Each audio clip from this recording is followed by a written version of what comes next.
There are thousands of security guards in Florida shopping centers, but Mike was different, quiet, observant. No shopper ever looked at him twice. Nobody knew that Mike's past included SEAL team operations, until a mall invasion revealed his hidden elite military background and began saving lives. Before we begin this story, please tell us in the comments which city you're watching from today. And if you believe stories like this deserve to be told, please subscribe. Because real heroes sometimes work in the most ordinary jobs. Aventura Mall, North Miami, Florida.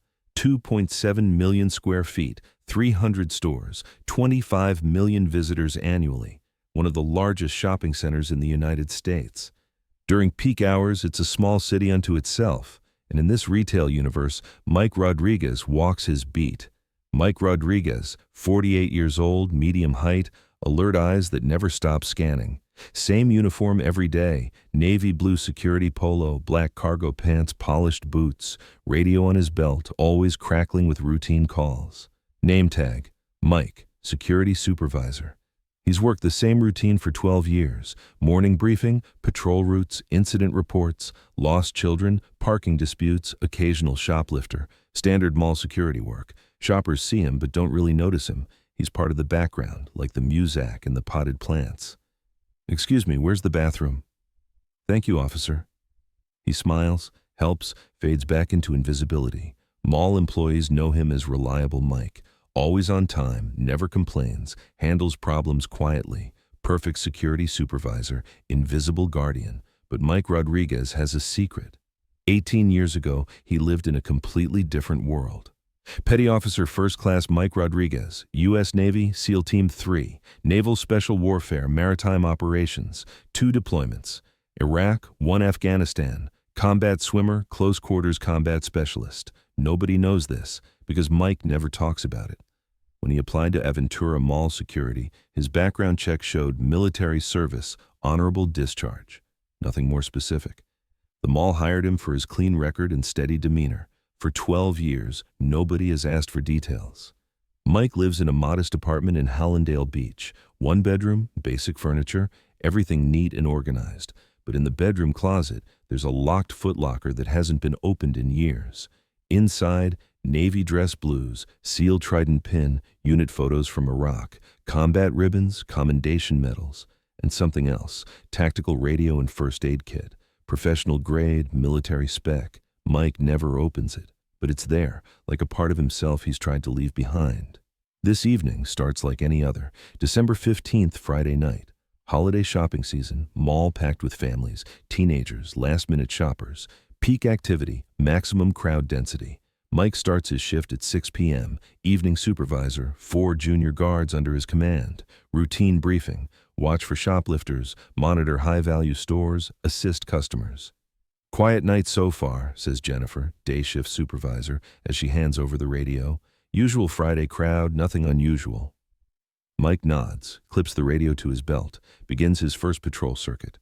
Electronics stores, jewelry counters, food court, eyes constantly moving, scanning for anomalies. 7:30 p.m., Mike checking in with guards at different posts. North entrance, quiet. South entrance, busy but normal. Center court, families with kids, typical evening crowd.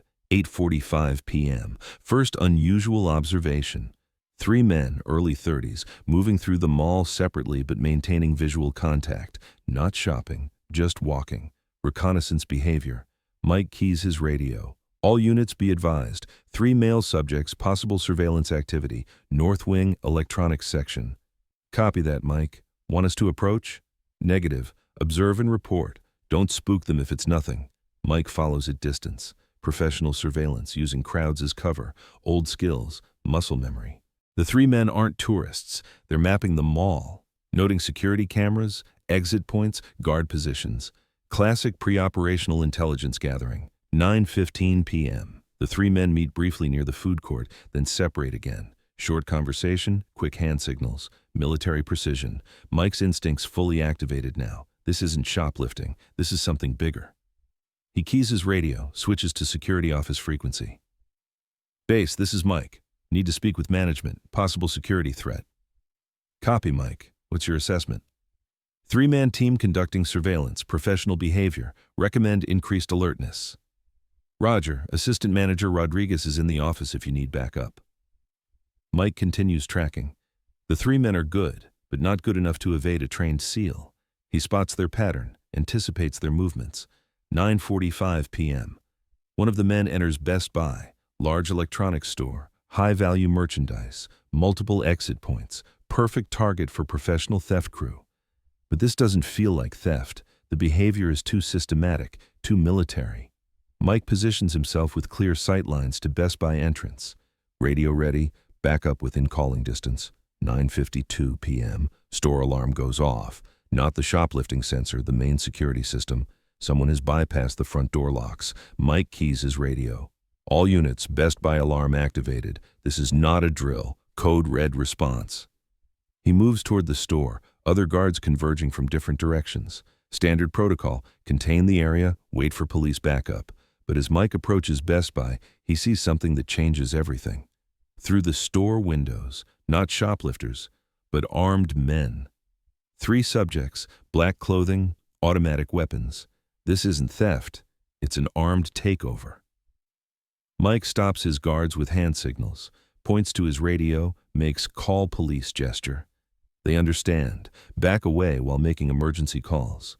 Mike assesses the situation. 3 armed subjects, unknown number of hostages inside, dozens of innocent shoppers in adjacent stores. Police response time, minimum 8 minutes in evening traffic. This is beyond mall security. This requires different skills. Skills Mike hasn't used in 18 years. Mike switches his radio to emergency frequency. 911 dispatch. This is Aventura Mall security. Armed takeover in progress, Best Buy Electronics. Multiple subjects with automatic weapons. Request immediate SWAT response. Copy Aventura Mall. Units dispatched. ETA 10 minutes. Do not engage suspects. 10 minutes. Too long. Mike can see hostages inside the store. Employees and customers forced to the ground. 1 gunman at the entrance, 2 others securing the interior. Professional setup, military precision. But they made one mistake. They didn't account for the fact that their mall security guard was once part of the most elite military unit in the world. Mike keys his radio one more time. All guards, evacuate adjacent stores quietly. Create perimeter, but do not engage. I repeat, do not engage. Mike, what are you doing? My job. Mike moves to a service corridor that runs behind the electronics stores, maintenance access, delivery routes, emergency exits. He knows every inch of this mall. In the corridor, Mike opens an emergency equipment box. Inside, flashlight, first aid kit, emergency radio. He takes the radio, commercial grade, but it'll work. Mike also does something else. He strips off his security shirt, revealing a plain black t-shirt underneath, removes his name tag, security radio, anything that identifies him as mall personnel. For the first time in 18 years, Mike Rodriguez isn't a security guard. He's a SEAL again. Mike moves through the service corridor to a position behind Best Buy, loading dock access, employee entrance, direct path to the store's interior. The employee entrance is unlocked. The gunman used it to bypass front security. Mike slips inside, moving silently through the stockroom. Through the door to the sales floor, he can see the situation clearly. 23 hostages on the ground, 3 gunmen with AR-15 style rifles, 1 at front entrance, 1 at customer service, 1 patrolling between the aisles. Mike recognizes the tactical setup. Professional crew, probably military trained, but their positioning has vulnerabilities. Gunman number 1, front entrance, good field of fire but back to interior. Gunman number 2, customer service counter, elevated position but isolated. Gunman number 3, mobile patrol, most dangerous but also most predictable. Mike needs to neutralize all 3 without endangering hostages. Standard SEAL room clearing scenario, but in a civilian environment. He waits, observing their pattern. The mobile gunman passes the stockroom door every 90 seconds. Consistent timing, predictable route. Mike prepares, no weapons except what he can improvise. But SEALs are trained to use any environment as a weapon. The stockroom has tools, equipment, improvised weapons. Mike selects a heavy-duty stapler, weighted, solid, silent when thrown accurately. Mobile gunman approaching. Mike times his movement perfectly. As the gunman passes the stockroom door, Mike strikes. Silent takedown, chokehold applied, gunman unconscious in 8 seconds, weapon secured, position 1 neutralized. 2 gunmen remaining, 23 hostages still at risk. Mike uses the fallen gunman's radio, listening to their communications. They're speaking English, local accents, not foreign operatives, professional criminals, not terrorists. "Base, this is Rover, all clear on patrol." Mike keys the radio, disguising his voice. "Copy, Rover, taking 5-minute break." That gives him a window before they realize Rover isn't responding. Mike moves through the store using displays as cover. Consumer electronics create a maze of hiding spots, perfect for a trained operative. Gunman number 2 at customer service is isolated but elevated. Clear shot at the hostages, but his back is to the stockroom area. Mike improvises a distraction, shopping cart, pushed at an angle to create noise at the far end of the store. Both remaining gunmen turn toward the sound. Mike moves, silent approach from behind, pressure point technique on gunman number 2. Unconscious before he can raise his weapon. 1 gunman remaining, but now alerted to the problem. "Rover, base, what's your status?" Gunman number 1 at front entrance realizes his team is compromised, starts moving toward hostages, weapon raised. This is the critical moment. 1 gunman, 23 lives, split-second timing required. Mike uses the PA system. "Attention shoppers, this is mall security. Please remain calm and stay down." His voice, amplified through the store speakers, confuses the remaining gunmen. Can't locate the threat source. Mike moves during the confusion. Final approach. Hostage situation rules. Neutralize threat without endangering civilians. The last gunman spins toward Mike's position, rifle raised. But Mike is already moving, using 18 years of dormant training. Disarm, control, neutralize. 3 movements, executed in sequence. Perfect technique. All threats eliminated, all hostages safe. Mike keys his emergency radio. 911 dispatch, this is Aventura Mall. Situation contained. 3 suspects in custody, no civilian casualties. Request medical and police response. "Sir, are you law enforcement?" Mike looks around the store. 23 people staring at him with amazement, fear, and gratitude. His secret blown, his past revealed. His careful anonymity destroyed. "I'm mall security." But everyone in that store knows he's something more. Police arrive 6 minutes later. SWAT, FBI, local detectives. They find 3 unconscious suspects, zip-tied with restraints from the store's security supplies. Perfect evidence preservation, textbook crowd control. Detective Sarah Martinez interviews Mike while paramedics check the hostages. "Mr. Rodriguez, that was professional. What's your background?" Mike hesitates. 12 years of privacy ending. Military, Navy. Specialty? Special operations. SEAL? Mike nods. Team 3, but that was 18 years ago. Looks like you haven't lost the skills. Word spreads through the mall, then the city, then the internet. Mall security guard stops armed takeover. Hidden Navy SEAL saves shoppers. 12-year secret revealed in heroic rescue. Mike hates the attention, but the hostages are grateful. The police are appreciative. The community is safer. Mall management calls him to the office the next day. "Mike, we had no idea about your background." Mike, uncomfortable, still in his security uniform. "Didn't seem relevant to the job." "Navy SEAL, special operations?" "Was, long time ago." "Why didn't you ever mention it?" Mike looks through the office window at the mall below. Shoppers walking normally, families enjoying their day, life returning to routine. Came here for normal, for quiet, for a job where nobody's shooting at me. But last night people were in danger. That's different. The corporate office wants to promote you. Head of security for the entire mall chain. Media interviews, training programs, maybe consulting work. Mike shakes his head. "Thanks, but no. Just want to keep doing my job." "Which job? Mall security or SEAL operations?" Mike considers. Maybe they're the same job, just different uniforms. But things are different now. Shoppers recognize him, thank him for his service. Employees treat him with new respect. "Mike, you're the SEAL guard. Thank you for saving those people." "Can you teach my son self-defense?" Mike's still uncomfortable with attention, but realizes something has changed. For 12 years, he tried to hide from his identity. Last night reminded him that some things can't be hidden forever, especially when people need help. A week later, a young security guard from another mall visits Mike during his break. "Mr. Rodriguez?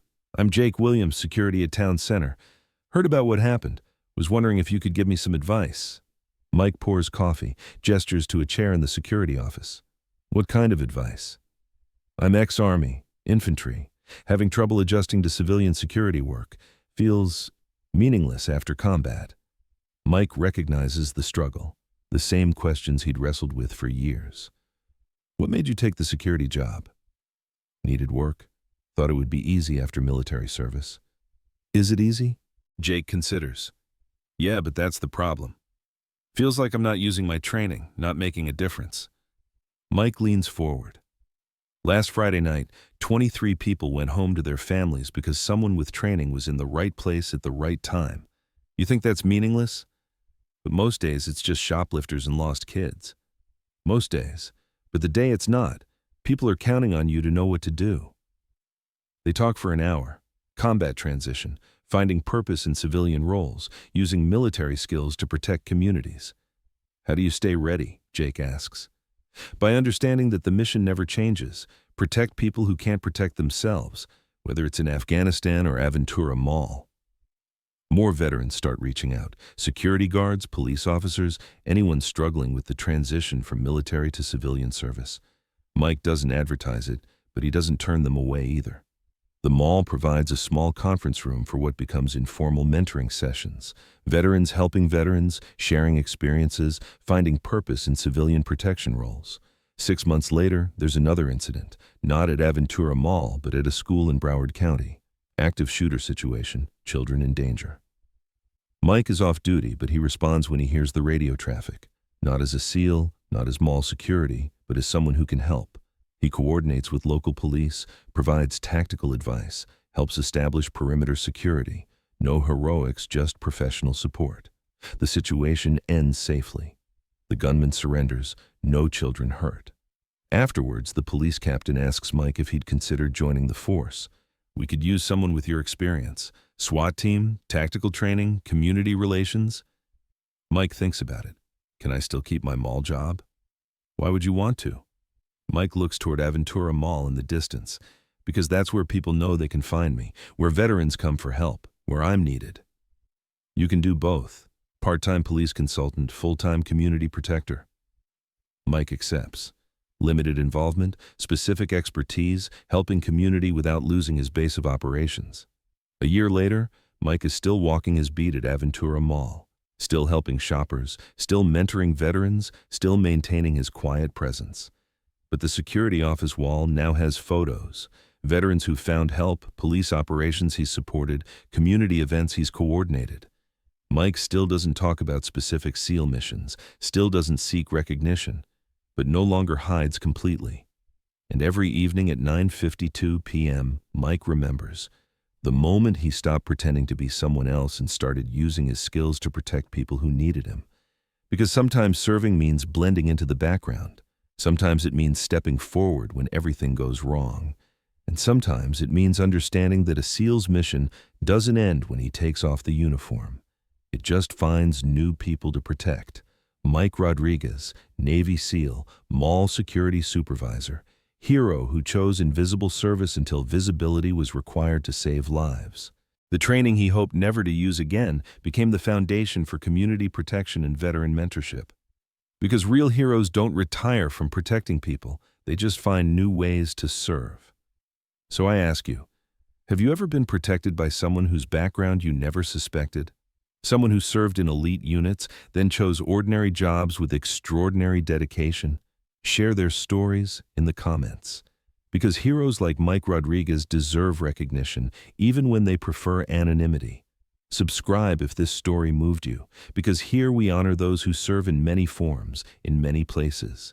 Next time you see a security guard, maintenance worker, or any service employee, remember, they might be carrying more than you know.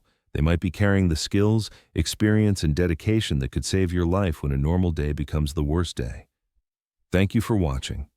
And thank you to all the Mikes out there. keeping our community safe one shift at a time.